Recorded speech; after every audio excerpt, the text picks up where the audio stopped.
নমস্কার, পাকবিচিত্রায় সকলকে স্বাগত জানিয়ে আমি আজ আপনাদের আরেকটি নতুন রেসিপি করে দেখাবো। কাঁচা আম দিয়ে চিকেন। কাঁচা আমের রেসিপি আমার চ্যানেলে আরও রয়েছে, একবার হলো দেখে নেবেন। কাঁচা আমের চিকেন বানানোর জন্য এখানে আমি 800 গ্রাম চিকেন নিয়েছি। চিকেন আমি ভালো করে ধুয়ে নিয়েছি আর রেগুলার সাইজ করে কেটে নিয়েছি। আর নিয়েছি একটা মিডিয়াম সাইজের কাঁচা আম। গ্যাসে একটি ছাঁকনি বসিয়ে আম পুড়িয়ে নেব। দেখুন, আম আমি উল্টে পাল্টে পুড়ে নিয়েছি। এখন ধুয়ে নেব। আম একটু ধুয়ে নিলে আমের গায়ে পোড়া অংশ চলে যাবে। দেখুন, আম পরিষ্কার করে ধুয়ে নিয়েছি। এখন একটি গ্রেটার নিয়েছি, গ্রেটারের সাহায্যে গ্রেট করে নিব। দেখুন, আমি কিছুটা কাঁচা আমের পাল্প দেখিয়ে দিচ্ছি। এখন ম্যারিনেট করে নেব।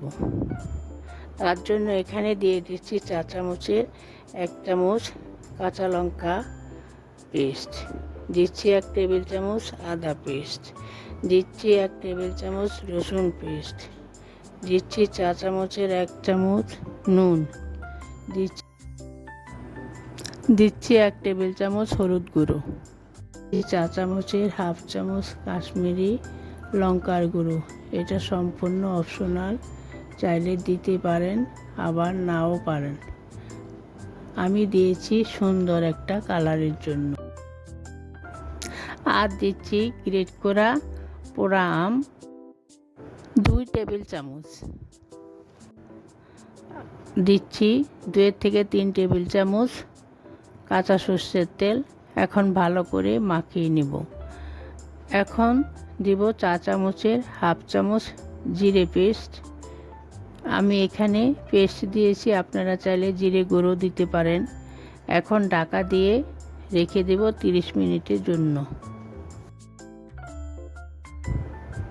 গ্যাসে একটি ননস্টিক কড়াই বসিয়ে নিয়ে পরিমাণ মতো সর্ষের তেল দিয়ে গরম করে নিয়েছি। এখন দিয়ে দিচ্ছি 3টি মিডিয়াম সাইজের পেঁয়াজ কুচি। এখন অনবরত নেড়েচেড়ে হালকা গোল্ডেন করে ভেজে নিব। এ সময় গ্যাসটা আমি মিডিয়ামে রেখেছি। দেখুন, আমার পেঁয়াজ ভাজা হয়ে গেছে। এখন দিচ্ছি আগের থেকে ম্যারিনেট করে রাখা মাংস। এখন মাংস 1 থেকে 1.5 মিনিট নেড়েচেড়ে কষিয়ে নেব। দেখুন, আমার 1.5 মিনিট হয়ে গেছে। এখন দিচ্ছি একটি মিডিয়াম সাইজের টমেটো আমি ডুমো করে কেটে নিয়েছি। এখন ভালো করে মাংস কষিয়ে নিব। দেখুন, আমি 5 মিনিট কষিয়ে নিয়েছি। মাংস থেকে জল ছাড়তে শুরু করেছে। এখন অনবরত নেড়েচেড়ে কষিয়ে নিব যতক্ষণ মাংসে জল শুকিয়ে না যাচ্ছে। দেখুন, আমার মাংস কষানো হয়ে গেছে। আমি গ্যাস মিডিয়ামে রেখে অনবরত নেড়েচেড়ে কষিয়ে নিয়েছি 15 থেকে 20 মিনিট। দেখুন, আমার সম্পূর্ণ জল শুকিয়ে গেছে। দেখতে কতটা সুন্দর হয়েছে, কালারটাও দারুণ হয়েছে।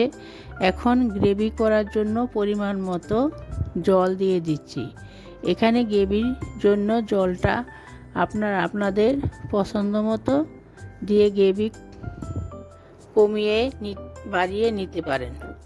এখন ঢাকা দিয়ে 5 মিনিট রান্না করে নিব। এ সময় গ্যাস লো টু মিডিয়ামে রেখেছি।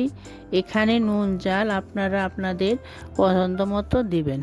দেখুন, আমার 5 মিনিট হয়ে গেছে। এখন দিয়ে দিচ্ছি 4 চামচের হাফ চামচ কস্তুরি মেথি, নাড়িয়ে নিচ্ছি। এখন দিচ্ছি 4 চামচের হাফ চামচ গরম মশলা গুঁড়ো দিয়ে মিশিয়ে নিচ্ছি। আর দিচ্ছি গ্রেট করে রাখা পোড়া আমের পাল্প।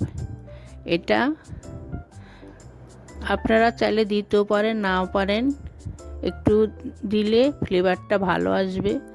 এখন নেড়েচেড়ে ভালো করে মিশিয়ে নিয়ে আরও 2 মিনিট ঢাকা দিয়ে রেখে দেব। দেখুন, আমার 2 মিনিট হয়ে গেছে। এখন নামিয়ে নিব। আমি যেভাবে রান্না করলাম আপনারাও একবার কাঁচা আম ফুরিয়ে যাওয়ার আগে বানিয়ে খাবেন, দেখবেন খুব ভালো লাগবে। আমার চ্যানেলটি সাবস্ক্রাইব করবেন, ভিডিওটি দেখবেন, পাশে থাকবেন। ধন্যবাদ।